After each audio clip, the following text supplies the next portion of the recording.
आप किसी भी ज्योतिष को अपनी हस्तरेखा या कुंडली दिखाइए, वो आपको कुछ ऐसा कहेगा कि आपको यही लगेगा कि ये ज्योतिष एकदम सही बोल रहा है। जैसे आप सभी की मदद करते हैं, लेकिन जब आपको मदद की जरूरत पड़ती है तब कोई नहीं आता। आपके पास पैसा तो बहुत आता है, लेकिन टिकता नहीं है। आप जितनी मेहनत करते हैं, आपको उसका उतना फायदा नहीं मिल पाता। लोग आपसे बहुत जलते हैं और कंपटीशन रखते हैं। आपके काम अक्सर बनते बनते बिगड़ जाते हैं। लोग आपके स्वभाव का खूब फायदा उठाते हैं। इतनी कम उम्र में आपने बहुत संघर्ष देखा है। लोग आपको गिराने की बहुत कोशिश करते हैं, लेकिन फिर भी आप खुद को संभाल लेते हैं। पीठ पीछे आपके बहुत दुश्मन हैं।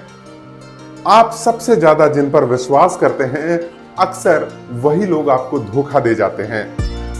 आपके बहुत सारे काम अधूरे पड़े हुए हैं। सिर्फ एक या दो लोग ही आपकी वास्तव में मदद करते हैं। और एक अंदर की बात बताता हूं आपको, जिन लोगों के साथ आपका रात दिन का उठना बैठना है ना, मैं नाम नहीं लूंगा, आप खुद समझ जाएंगे।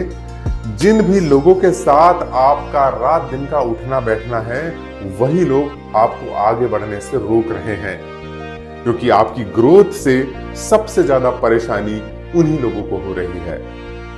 और एक बात, आपको समझना किसी सामान्य व्यक्ति के बस की बात नहीं है, इसलिए लोग आपको अक्सर गलत समझ लेते हैं, जबकि आप अपनी जगह बिल्कुल सही होते हैं। इन सब बातों को वे इतने नेचुरल तरीके से कहते हैं कि सुनने वाले को लगता है कि यार ये आदमी सही में अंतर्यामी है, क्योंकि इसे मेरे स्वभाव, बीते हुए समय और मेरी आदतों के बारे में एकदम सटीक जानकारी है। और यदि ये बाबा मेरे बीते हुए समय और वर्तमान के बारे में इतना सटीक जानता है, तो निश्चित रूप से आने वाले समय के बारे में भी बिल्कुल सही सही बताएगा।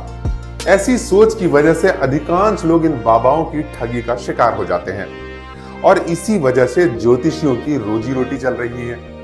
लेकिन इसमें पूरा का पूरा गेम इनपुट और आउटपुट का है, क्योंकि 90% लोग एक जैसा सोचते हैं, एक जैसी दिनचर्या रखते हैं, एक जैसा एजुकेशन है और लगभग एक जैसी परवरिश होने के कारण उनकी समस्याएं भी सेम हैं। जैसे सभी को सेहतमंद रहना है, पैसे और मान सम्मान सभी को चाहिए और हर किसी को अपने सपने पूरे करना है, लेकिन इसके लिए वे खुद को बदलना नहीं चाहते, यानी जैसा चल रहा है वैसा ही चलने देना चाहते हैं, लेकिन बदले में परिणाम उन्हें मन मुताबिक चाहिए। लेकिन ऐसा संभव नहीं है, क्योंकि यदि आप वही चीजें करेंगे जो अभी तक करते आए हैं, तो आपको वही मिलेगा जो अभी तक मिलते आया है।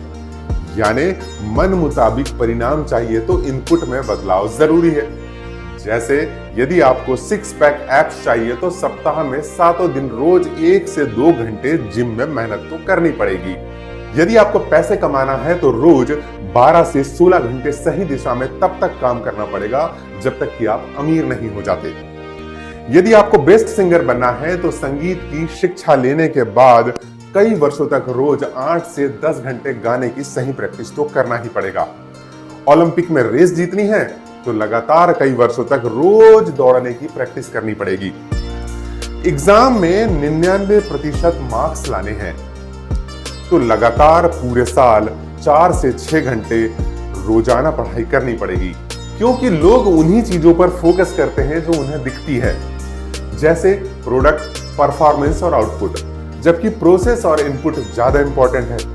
तो चलिए बेहतर परिणाम के लिए आउटपुट और इनपुट के 10 नियमों को समझते हैं। हर आउटपुट उसके इनपुट पर निर्भर करता है।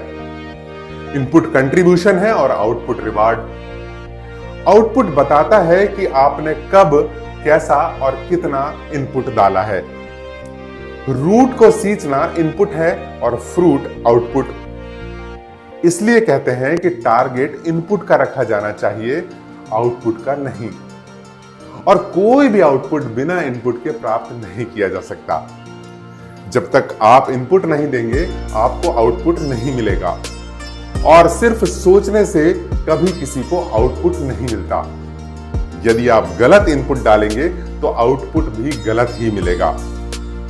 बात बहुत साधारण सी लेकिन समझने लायक है कि यदि आपने सही इनपुट डाला है और प्रोसेस पर पूरा ध्यान दिया है तो आउटपुट आपके मुताबिक तो आएगा ही आएगा। यानी अब आपके सभी सपने पूरे होने वाले हैं और इसमें अब आपको कोई नहीं रोक सकता।